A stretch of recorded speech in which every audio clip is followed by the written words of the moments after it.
নতুন করে ফ্যাশন বানায় নিছে, পিকআপ ভাড়া কইরা, আপনাদের দিকে আছে কিনা আমি জানি না, পিকআপ ভাড়া কইরা ব্যাক সেট এটার মধ্যে রাইখা 10টা 12টা ছেলে ফুল সাউন্ডে আপনার পিকআপের মধ্যে ডেক সেট বাজায় গান, আর এটা তালে তালে নাচে, বাঁশি বাজায়, বড় বড় লম্বা ওই যে ফুটবল স্টেডিয়ামের বাঁশি এগুলো বাজায় আর নাচে, এটা তালে তালে নাচে। এটা গাড়ি একবার এক স্টেশন থেকে আরেক স্টেশনে পিকআপ যায়, আর এই মাতাল, এই তার সিরা, এই অসভ্য, এই হাইওয়ান এটা তালে তালে নাচে। সে ঈদ পালন করে।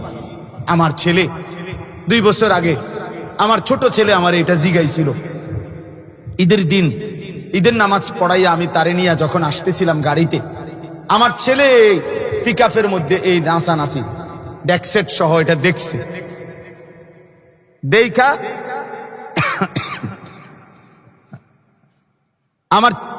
আমার ছেলেটা তখন আমার জিগাইছিল, আব্বু আব্বু আব্বু এরম করে কা, এরম লাফায় কা।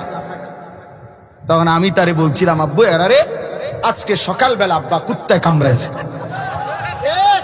হ্যাঁ, আমার এই বয়ান এখনো মোবাইলে আছে।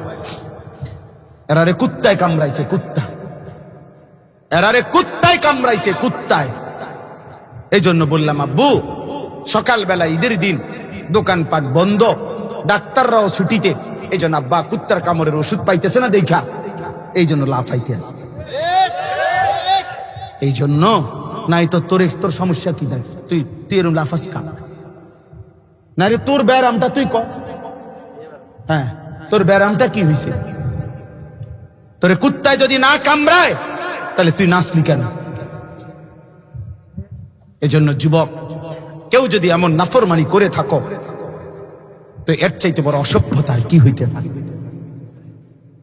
এজন্য আমি বলছিলাম যে এক পিকআপের মধ্যে রোজার ঈদে এই ছেলেরা যে লাফায়, আর কোরবানির ঈদে এই পিকআপে করে গরু আনা নেওয়া করে, দেখবেন। এই জন্য এইভাবে একসাথে মিলাইয়া ছবি দেওয়া উচিত ফারুক। হ্যাঁ, বুঝছো না কথাটা?